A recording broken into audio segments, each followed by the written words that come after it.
Yeah, Bill, I can hear you. How are you? Great, man. Great to have you on the call today. Thank you. Want to welcome everybody. We're going to get started because I got like 5 afternoon. We want to honor your time. Super excited about the webinar we have planned for today. And just like you folks, I'm along for the ride. So Paul, as many of you who know, who typically joins me on these webinars, along with a dear friend, who I teased him earlier. If you are familiar with TV shows from the 70s, I lovingly refer to him as Kojak or Telly Savalas with that gorgeous shiny dome. Demir Brezik, a good friend, I'm going to introduce him here in a little bit, are going to be actually leading today's webinar. They put together a phenomenal hour for you folks, and I'm just thrilled that I get to be along for the ride and watch these guys shine. So again, thank you, and I'm going to turn it over to Paul at this time. Awesome. Thanks, Bill. And I guess the only shine I got is on my forehead right here, but that's we are super excited and thankful that you're joining us today for this webinar. I want to welcome not only the people who are joining us live, but the people who are going to tune in later. We had a bunch of people sign up, but I imagine as things get when you work from home, there are interruptions and things that happen. And so that is okay. We're going to talk more about that in a little bit. But before we dive into the meat of today's talk, what I want to do is I want to congratulate you. I want you to feel okay, because not only did you make it through another week, right? This is Friday. That means the week is behind us. We've got a weekend ahead of us, but you're doing really well at life. And you know how I can say that? Because the world is changing at a crazy pace. Think about how different the world is. Lisa and I were talking about this just 2 years ago, how different the world was and how you're learning how to shift and change and adapt in ways that you maybe never even thought possible before. Think about it. We're discovering how to innovate work, how to work from home. We're discovering ways to be flexible, how to do life with school-age children, how to shop online, how to even worship online at church. Engaging with friends and family looks different. And you're doing a good job because you're figuring it out. And I know this because I too am having to figure all this out. And sometimes we could be our own worst critics and beating ourselves up like, this is so hard. I don't know if I've got it, but you're doing it. We're making this happen and we're doing a good job. So think about this for a second. 88% of businesses and organizations all over the world mandated or encouraged their employees to work from home as the virus started. 88%. That is an overwhelming majority of people who have had to learn how to work from home or work remotely within the last 2 years. And currently the statistic is more around 52%. And they're estimating even by the end of 2021, just a few weeks away, that'll be down around 39%. But still, that's almost, a ton of workers. A third of all workers are going to be remote workers. And burnout is a very real issue among remote workers. This statistic was so surprising to me. This is taken before COVID-19. 82% of remote tech workers in the US felt burnt out. They were full-time remote workers, and that's before COVID-19. And I thought, how crazy is that? That working from home is that difficult. It's that easy to get burnout. We've got to talk about this. There's no company I know of that does a virtual work boot camp. And so what we wanted to do today was to provide some tips, some tricks, some hacks that you can take into your job, into your position, into your life, wherever you're at right now, to help avoid work burnout. So my question to you right now is, do you feel like working from home is difficult? Give me a thumbs up, thumbs down. How do you feel about it? You feel like work from home is difficult? On both ends. It's here and there. Yeah, sure. I get that. Maybe some parts are really challenging. Maybe some parts are really awesome. Like wearing your sweatpants to like work every day. That's an awesome thing about working from home. But we'll talk about that in a little bit. I want to do another quick poll with us. Where do you prefer to work? Was it from home or from your physical office at your employer? I'm interested to know. Bill's got a poll that he's going to pull up right away. Just where we're at, because I think the jury is kind of like this, right? There's some parts are awesome, but if you had to pick, which one would you pick?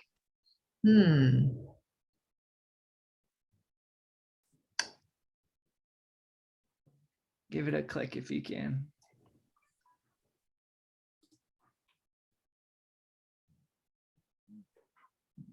Billy, how are those results looking?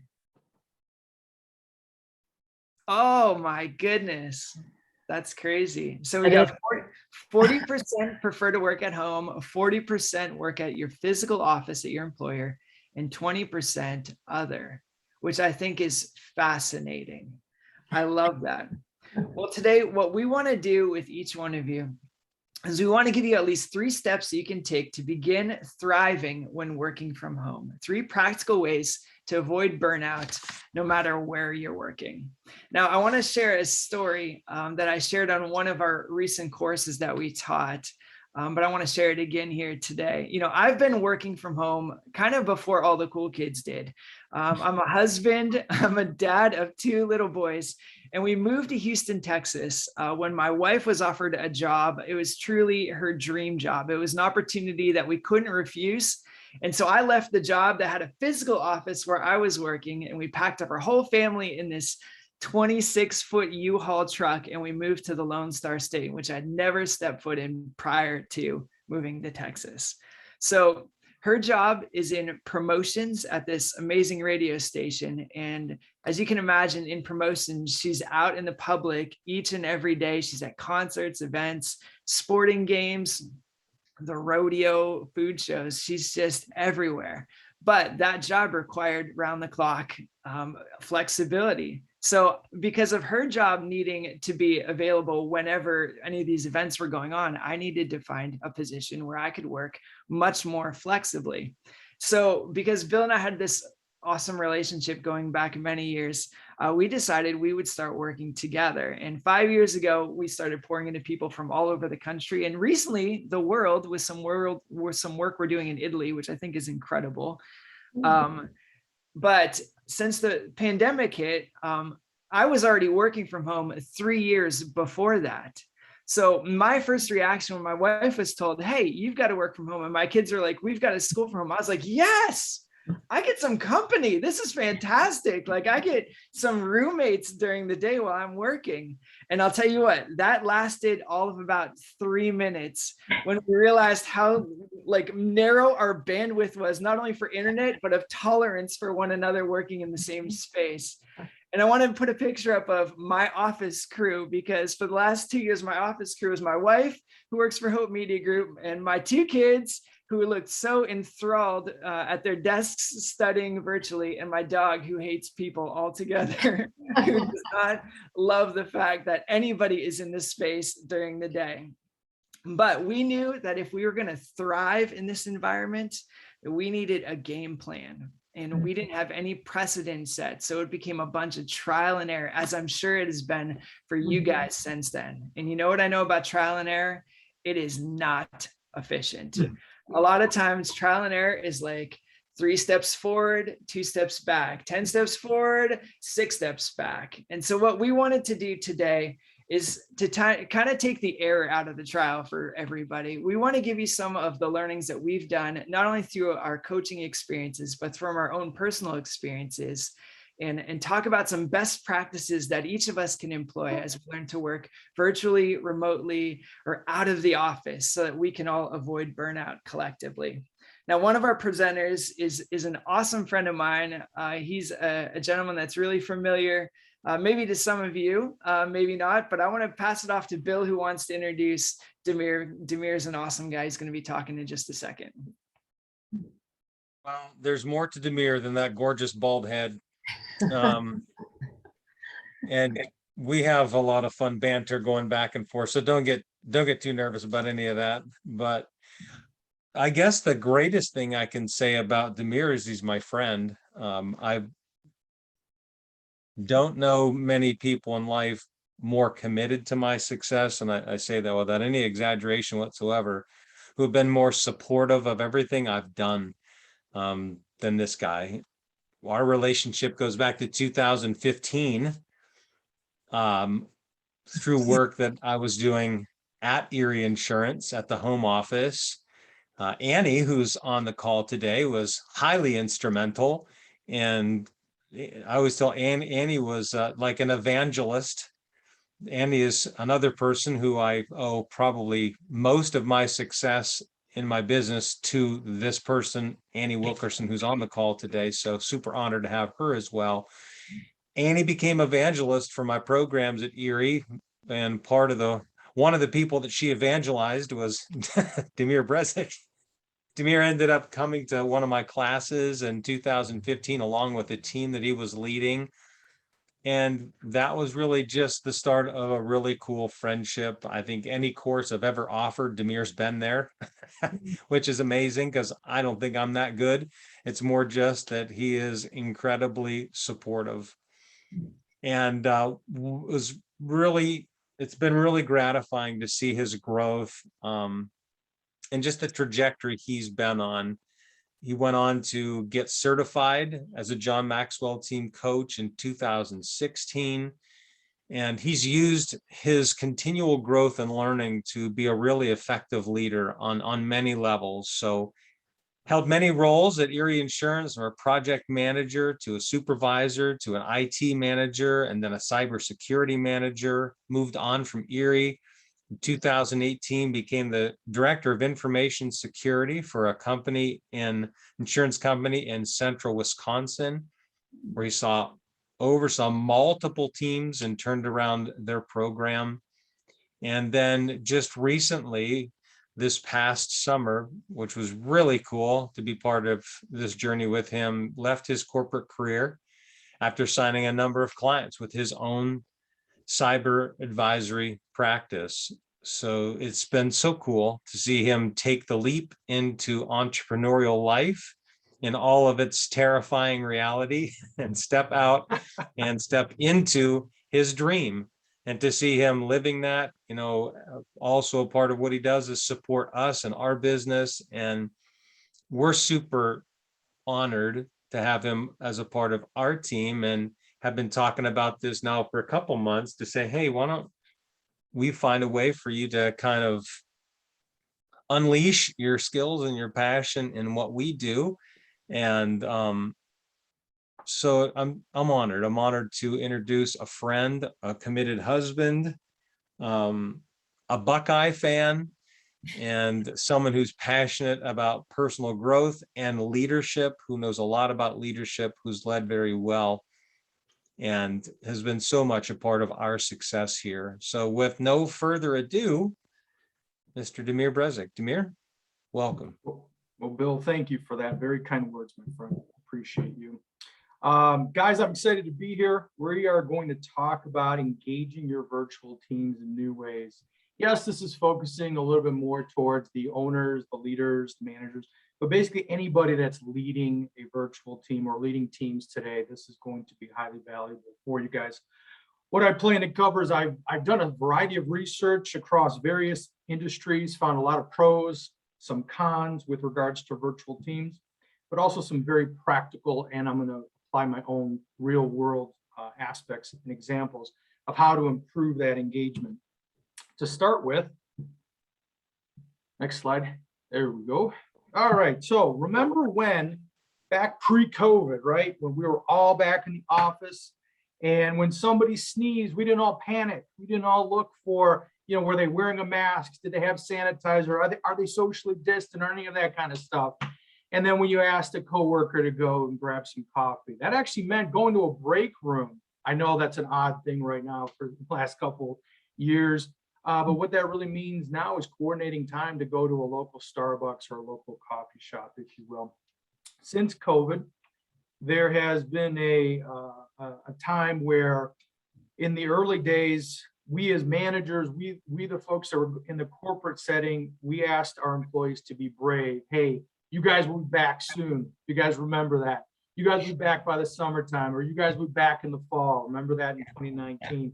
And then all of a sudden that goalpost constantly kept getting moved on us.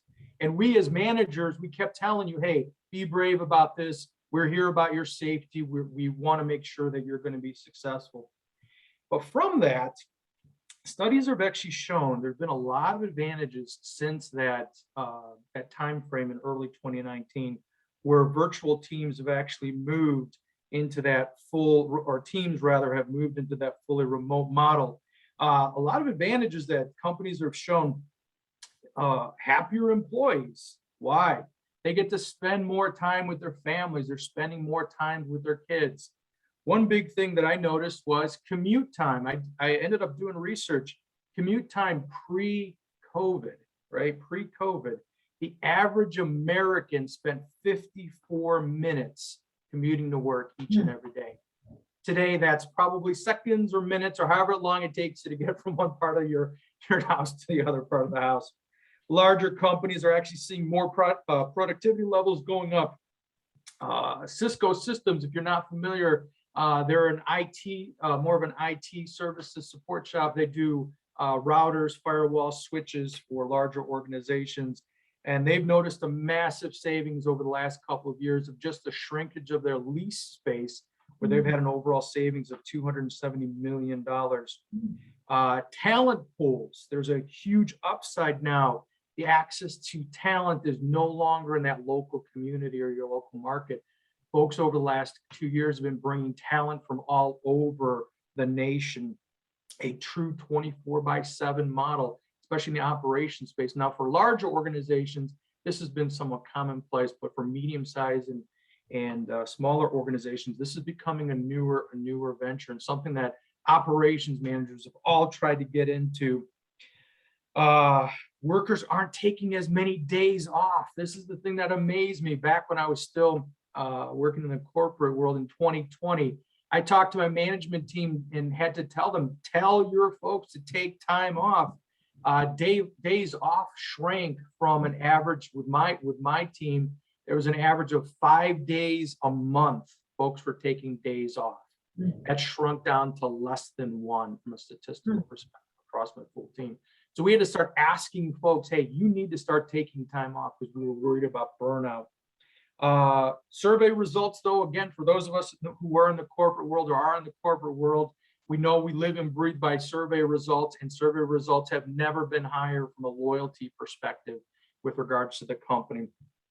The research that I made reference to just really quick is Harvard Business Review, Wall Street Journal, and New York Times. So if you're at all interested on your own, there's a plethora of information out there on this. Now to some challenges, some things that mostly in the small, medium-sized companies have started seeing, but this is actually starting to go into larger organizations. And the challenges were really stemming with the number one of all time challenge, and that is poor communication. And poor communication, I note this because pre-COVID, all survey results always talked about what was the number one challenge with your leader? Poor communication, right? And even during COVID, this is still coming out to be a bigger challenge. But now it's actually having different tentacles. That interface piece, those virtual sessions, we're actually losing that one-on-one connection.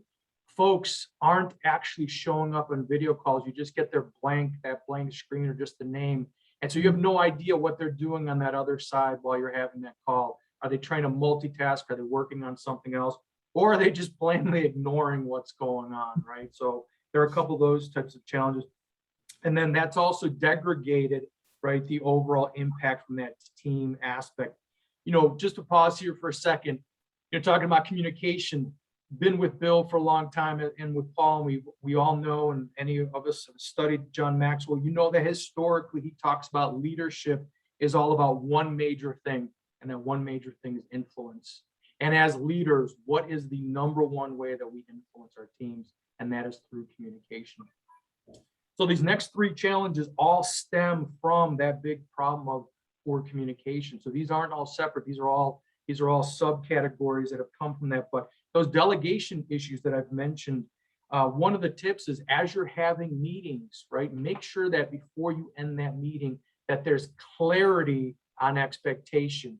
If you're expecting Johnny and Sally and other folks to do different things, but then to come together as part of that next meeting, talk to them with regards to, hey, I want to make sure you guys all clearly understand that. Don't make assumptions. That's been one of the biggest problems that I've actually seen when I was talking to my managers. Work ethic difference, right? This is a big one. And when I read this applied science article about this new phenomenon called social facilitation, they were actually describing how when we are actually in the office, so back pre-COVID, when we're in that office, that peer pressure to continue to do work actually showed us to become a bit more productive across the board. You also had advantages of being able to look across the aisle or look across your group and ask that person, hey, what's this all about? Or, hey, can you tell me about this? And you were able to have those types of discussions. Today, folks are feeling a lot more isolated, which goes into that last one, that lack of personal connection. Again, stemming from isolation, as I mentioned, but that's really degrading that unity of the whole team due to that lack of that connection. Last point on this particular topic, I recently read a Gallup poll study that talked about during COVID. So this is during COVID. They asked this question, do you have a good friend? And I think they specified it by saying, do you have a best friend at work? And they noticed that throughout the years of COVID, the last 2+ years, that answer has been increasingly decreasing each and every year. I'm no longer in the corporate world, so I decided to ask my wife, who works for Progressive Insurance. They just had their annual survey results released a few weeks back. And I asked her specifically about this topic. And I said, hey, can you just get me some stats? And again, Progressive Insurance, large insurance company based out of Cleveland, Ohio, about 40,000 employees, just to give people a little bit of reference. And she mentioned that in 2019, in the summer, fall of 2019, that number had been an all-time low of 50%. 2017 for their organization was their hallmark year. I don't know what's going on in 2017. I've heard that stat thrown out a number of times of that being sort of that baseline. But in 2019, it dropped to 50%. Last year, 2020, for Progressive, that number dropped to 45%. And the results that she just received recently for 2021 was that it's dropped to 39%. So this virtual impact is actually having a major challenge. Do me a favor here. I'm going to pause for a second. Either you can call out or if you want to text, but what challenges have you guys faced? What challenges have you guys seen? Have there been a major struggle? Or do any one of these that I just called out, do any of these speak to you? Have you guys seen any of this? Can you guys relate to that? We'll just take a second here and pause.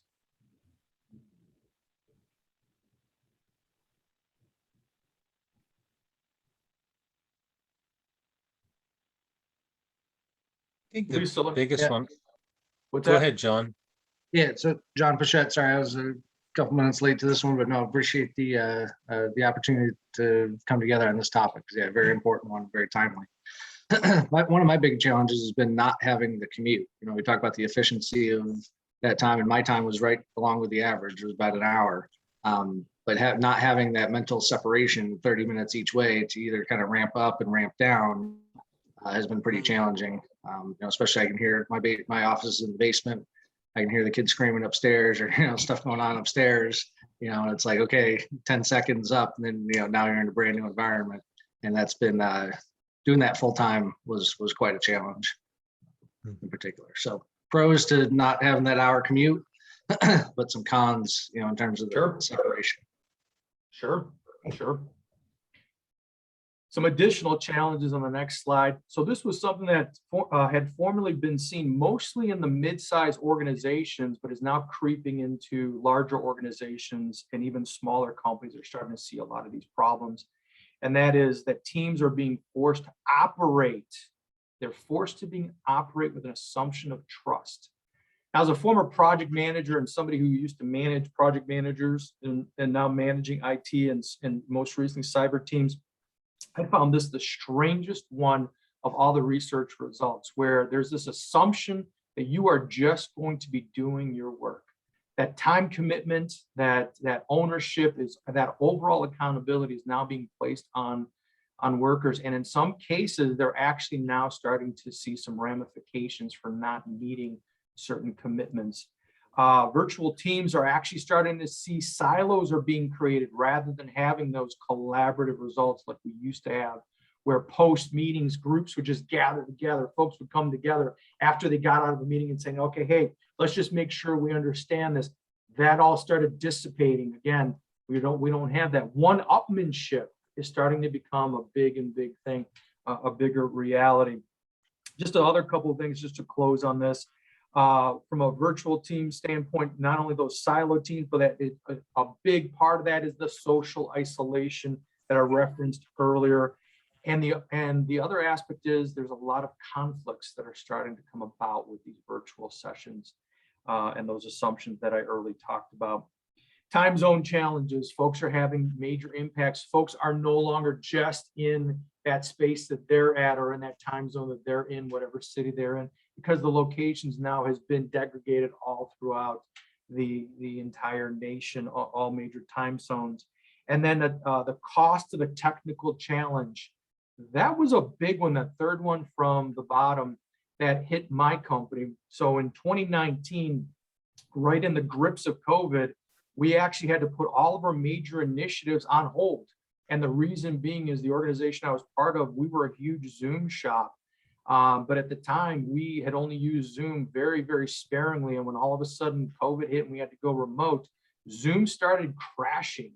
And so we as an organization had to switch to Microsoft Teams, and that was the platform of choice, but not realizing the cost and the burden to try to implement Teams. Not a bad platform, so I'm not saying that, but it's a heavyweight platform that we actually had to put a number of our initiatives on hold. So there is that cost aspect out there. And then I'll close with this, just with the last one with processes and folks not being around each other as much. That tribal knowledge and how things are being done in the process that maybe a little bit ambiguous, where you can just look over to your cube mate and ask questions. But hey, what does this really mean? Folks are either ignoring this or they're actually starting to develop their own ad hoc process to get work done, which is now starting to cause additional problems. So some really powerful stuff. I've only got a few more slides left, but switching over to the next slide of what can leaders now do to improve this. And the suggestions here that I'm going to give you are actually some old school tactics that I ended up employing when I was a project manager. Simply put, start to engage, show your human side. When you're engaging in teams and in sessions, don't just make it all about the meetings. A lot of these folks that I've talked to have meetings from 8 a.m. to 5 a.m. or 5 p.m. rather, back to back to back. And if the leader, the facilitator of that session can really just to start to show and kick that meeting off in a positive way, be a gracious host, make sure you have an agenda, stick to it, and also make it interactive. And there's a lot of really great content here. From a gracious host perspective, folks don't have to apologize anymore for that talking toddler or for the barking dog or for the doorbell of UPS or having to leave for a second to go grab the door or whatever. We all get it. We all understand. But make sure you humanize this. Make sure that they understand that you're comfortable with that. And as leaders, when you have one-on-one conversations with your folks, and it's just you guys, it's not in a team setting, it's just you in a one-on-one setting, ask your folks, how are they doing? How are they coping with the situation? What are they going through? What are some of their challenges? See how you can help them out with this. I talked about having an agenda for these sessions. I don't know how many meetings I've been part of over the last couple of years where we've had a 5-page deck and all of a sudden we get down to a rat hole and we're stuck on that topic for 45 minutes and we all have to jump off to our next meeting because again, 8 to 5, we're back to back to back meetings. And then all of a sudden that project manager or that person who facilitated that meeting is like, no, but I still need to get your time. So what do? They schedule even more meetings. So as the facilitator of these sessions, make sure you stick to the agenda. Make sure you send out the meeting agenda beforehand. Let folks know what you're expecting. If you're expecting somebody to give an update at that meeting, not just a brief status update, but maybe just a talk, let them know, pre-organize that. And then the most important thing is make it as interactive as you possibly can. One of the tips that I like to talk to people about is use some workshop level tips out there, or do some of the simple stuff. You know, when you kick off a meeting, take the first 5 minutes, especially on a Monday. Mondays are the best times for this. Rather than jumping right back into business, use your Mondays, use that very first time with these folks that you get to be with. Ask them how they're doing. Was there a great restaurant they just went to over the last weekend? Is there a good book they're reading? Did they go see a great movie? You know, try to reconnect with them. That is going to mean a lot to these folks. I guarantee it. A couple more slides. This one, as I mentioned, my wife works at Progressive Insurance, and her manager, Kira Dieter, I have to call her out. This is a 5-star leader. She doesn't know this, but I have shared this with my wife. This is actually one of their slides, and I asked her if I can borrow it for today's session. At the beginning of every month, Kira, for her team, she has a slide similar to this for that month. And what they do is at the beginning of every month, they pick a day. So they have weekly meetings. They pick one of the weekly meetings where they're just going to have a fun day. And the team gets to pick when they're going to have it. They could pick a Friday afternoon. They could pick one of their regular team schedules. Doesn't matter. But what are they going to do? Are they going to have if it, like, for example, it's Halloween this weekend, are they going to have a Halloween type session, which, by the way, they just did this morning. My wife was all dressed up for that before the meeting. Or do they play some sort of a game, right? Or do they have a virtual happy hour or a virtual coffee hour or anything of that caliber? But making it as interactive as they possibly can. And this has been something that she's now shared with a variety of leaders in her area that have talked about the challenges of just trying to connect to their folks. And I love this.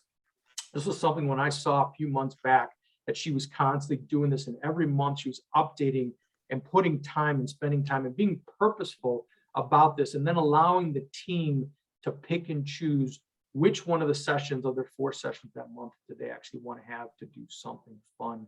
I thought was amazing. So I definitely want to call her out. One last thing. So Kira has been, Progressive is out of Cleveland, Ohio. Kira has always lived in Colorado Springs, and she's been my wife's boss for the last number of years, even pre-COVID. She did this amazing thing. When COVID hit, a lot of folks started complaining about supply chain issues, not having enough supplies, not having enough work supplies, not having enough stuff for the kids as school was coming out, so on and so forth. Kira, out of her own pocket, decided to send care packages to each and every member of her team. And she just sent them a slew of supplies, Progressive notebooks, Progressive pens, Progressive whatever. But that started, like, when my wife received hers, I first looked at it and I was like, what is this? Like, what do we need all these school supplies? And she told me the story, and I was actually like dumbfounded by the greatness, right? Sheer greatness of this leader. And again, 5-star leader, definitely want to call her out. She has continued to do that quarter after quarter. When she hears that somebody on her team is struggling, kids can't find something for school. If Kira could find it at a local store, she packaged it up and boom, sent it off to that person. My wife has received care packages out of the blue for no apparent reason. And it had something that meant something to my wife, a t-shirt or just a little something that she happened to mention to Kira, hey, I really like this. And she just connects with that way. My wife has basically said, I will never leave her. When have you ever heard people talk about their managers that way? I will never leave. And these are simple little things, but she does it in a very purposeful way. Finally, I'll close with this. Thank you for your time, folks. I really genuinely appreciate this. There is going to be more information that my good friend Bill and Andy Kerr will be talking about at the 8th annual virtual L2L that is going to be held on November 19th. This is going to be a great session. I've been at a number of these. I've always learned and gained a ton of knowledge from these sessions. Bill and Andy always do a phenomenal job. John Maxwell, his team always do a phenomenal job. I know Paul here is going to talk about this stuff here in a minute. But again, thank you guys. I hope you guys got some great value of this. If you guys have some questions, feel free to throw it in the chat. But with that, Paul, I turn it over to you, sir. I love it, Demir. And I echo what Annie said. That was fantastic. I was Thank you. taking notes as you were talking, and it piqued my curiosity a little bit as either leaders or people who serve under leaders. Is there anything that you've done or have experienced to help, build an engaged team like through COVID? Like, I would love to hear maybe some feedback from you of how you stay engaged with your job or how your leader keeps you engaged in a meeting. Any insight?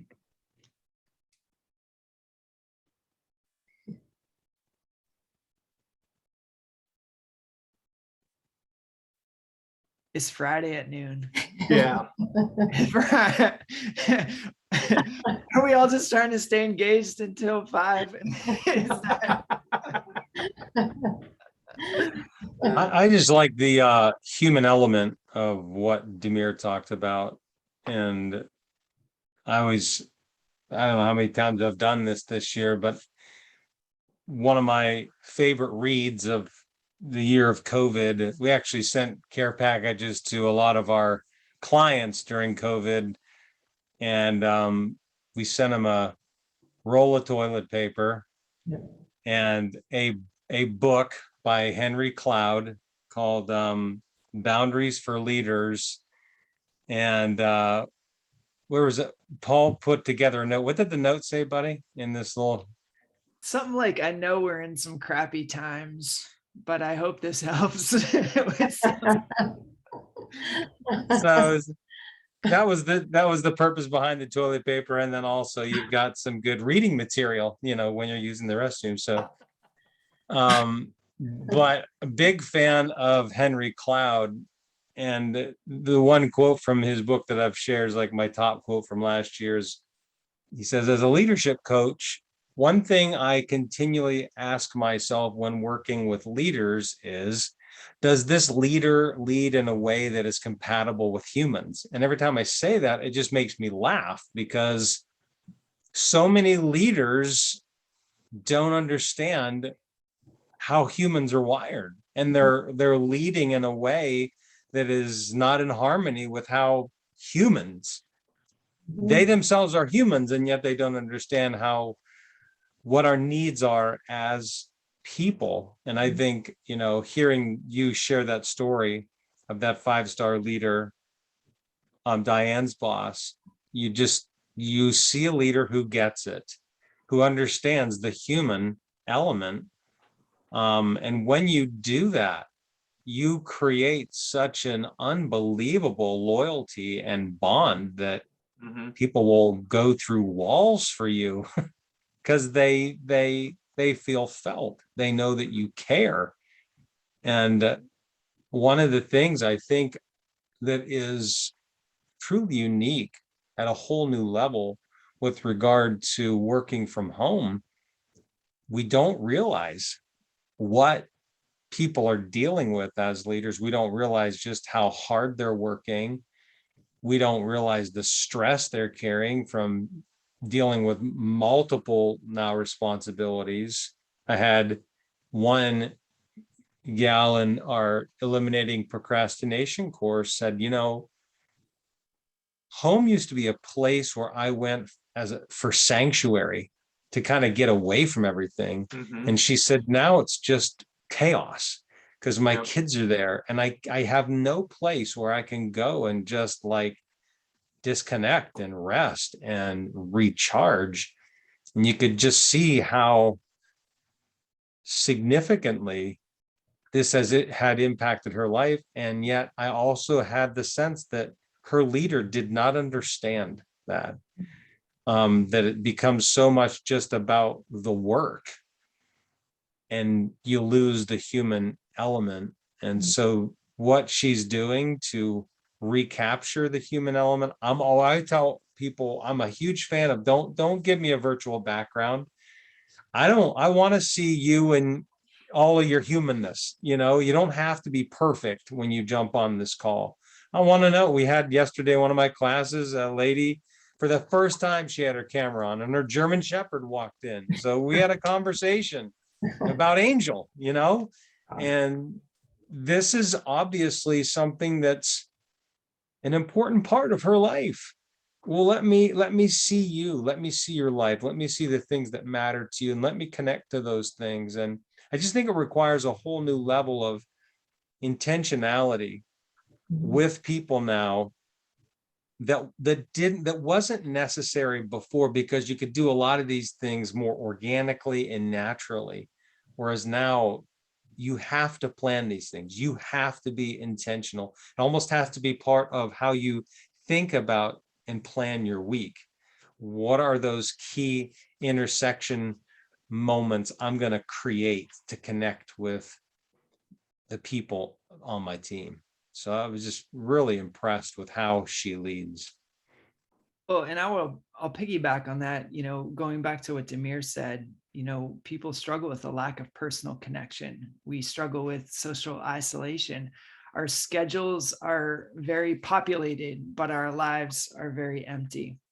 And I feel like if we had to boil down, what 3 nuggets we could take away today, the first one, I want to give them to you. They're all B's because they're easy to remember. So if you're going to fight burnout, you're going to do it with these 3 B's. The first one is building relationships, right? Going back to how we keep people engaged along with us. Well, how do we keep ourselves engaged? Well, it's not forgetting that we work with human beings. We're not human doings. We're not machines. And as we build relationships, we fight isolation. Buffer did a study and they found that 19% of remote employees report that loneliness is their biggest challenge. It's so strange to say, but it is lonely when you're in 4 walls and you're not interacting with people. My wife and I, we realized very quickly that we needed to find some more friends. Not only were we in a new state, but we're in this situation where we didn't have many people in our lives, no family around. So, we're people of faith. We joined a small group at church, and then my kids are in sports. And I tell you what, I've never been so friendly to all the other soccer moms and dads. And hey, I'm Paul. You just go out of your way to start meeting people and building relationships, because relationships breathe life into us. I love this study done by Harvard Health, and it said social connections like these not only give us pleasure, but they influence our long-term health in ways every bit as powerful. Now listen to this, every bit as powerful as adequate sleep, a good diet, and not smoking, right? Like we all know how negative those things affect our lives, but when you build relationships, you're doing something better for your life than not smoking and getting more sleep. Like this is integral to who we are as people. This is life-giving stuff as we work and build relationships together. So as you're going through your day, ask yourself, am I taking time to engage with my team? Am I getting to know the people on the other end of the screen? Who am I investing in? Am I building relationships? Am I, like Bill just said, am I being intentional about taking those moments to remember that there are human beings that I'm working with, and I'm a human being who also has needs and desires and who wants to be known. So the first B is building relationships. The second B, very simply, taking breaks increases productivity. John, I loved what you said about not having a commute and not having that buffer time. Well, you know what? Like, not only do we not have a commute to have buffer time, but we have like no buffer time, right? When you're at home, like, I'll tell you what, I've got to be doing my work and my washing machine just ended. So I've got to go put those clothes in, and then I'm always seeing things that can be done. I know dinner's got to be on the table later on. There is no margin in our lives. And we had finished a course not too long ago, and we talked about how it almost feels shameful to say, I need to step away for a second. I need a breather. I need to just take a break. Airtasker did a study, and they said 37% of remote workers, they stay productive by taking breaks.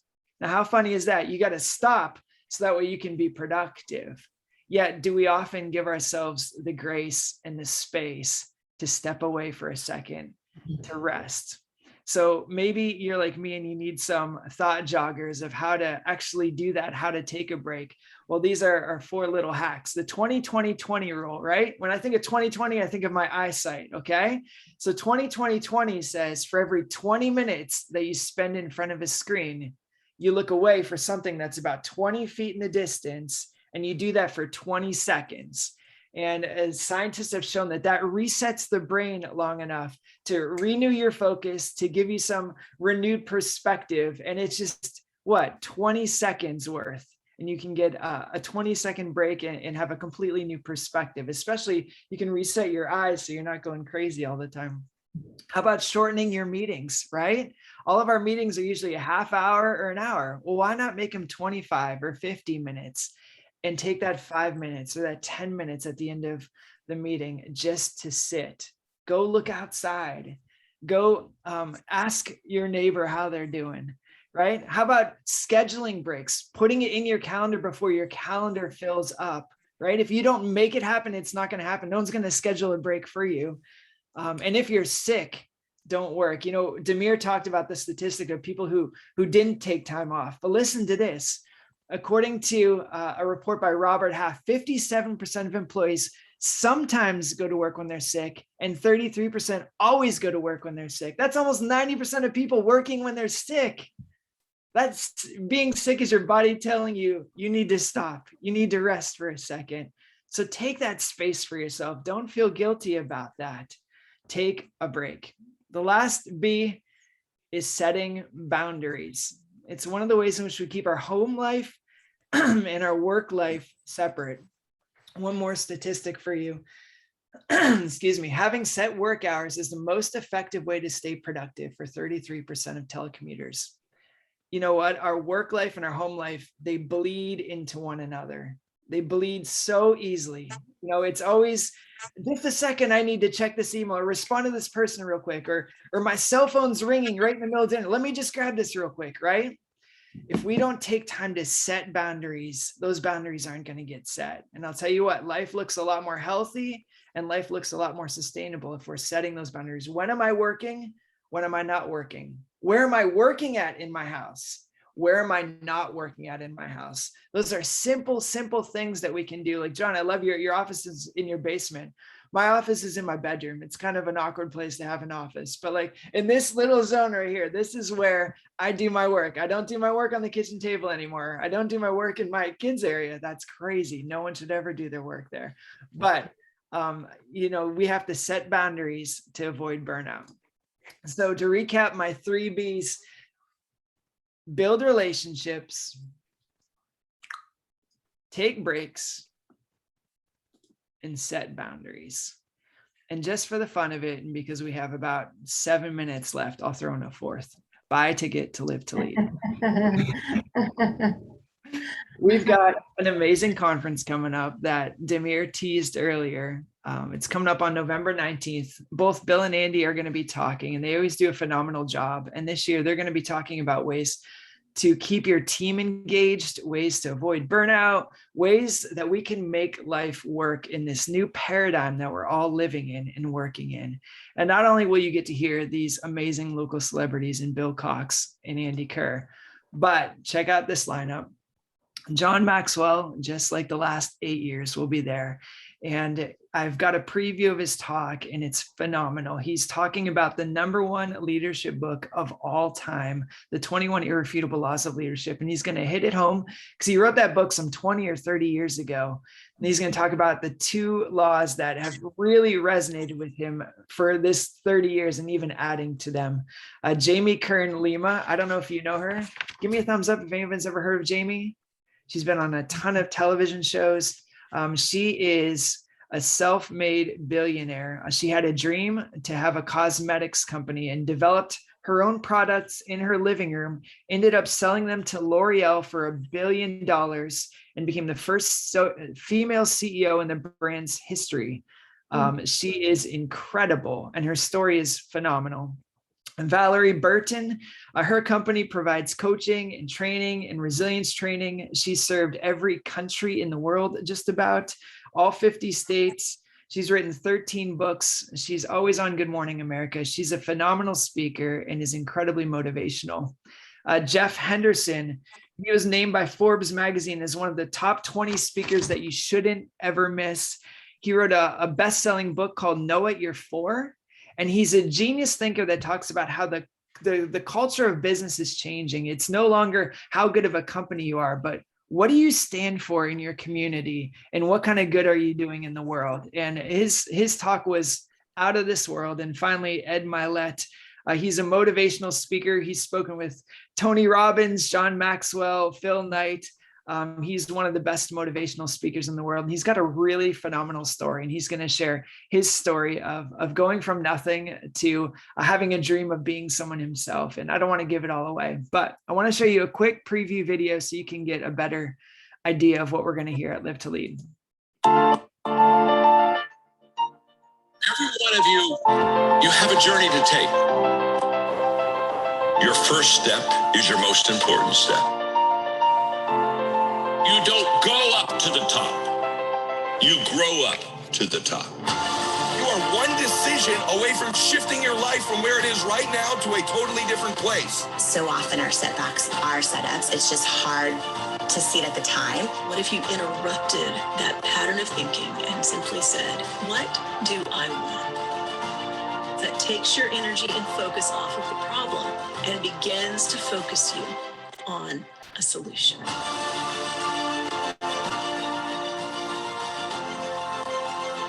Success is a series of steps, not one giant leap. Commitment will get us to the starting line.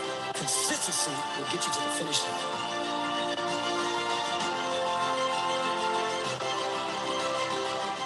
You were born. You were created for your life to count.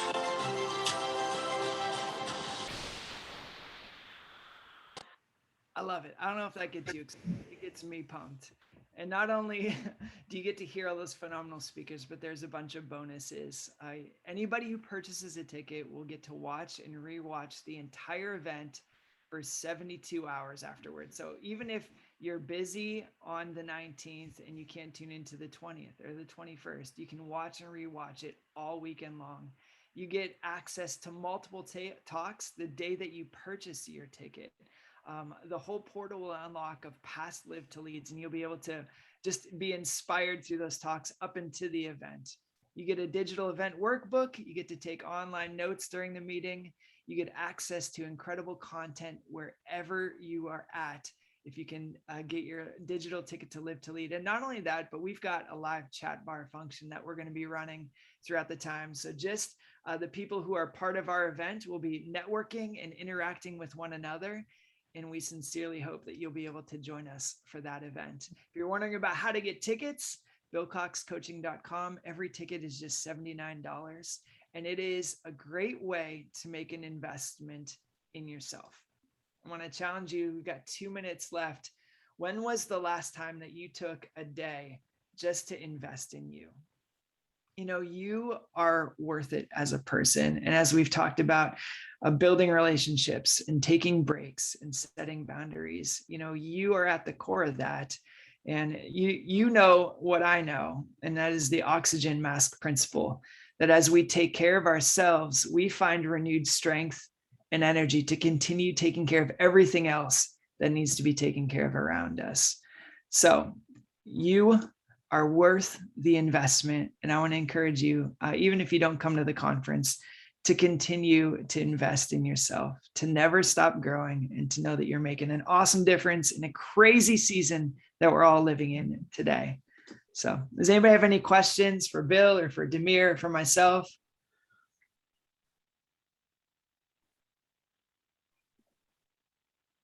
Nope. Like I just Great session. No, thank you very much. Thank you. Awesome. Awesome. Well, we're so excited that you joined us, and we try to do these webinars once every month. So next month, it'll be on Thanksgiving Day, right about dinner time. tune in.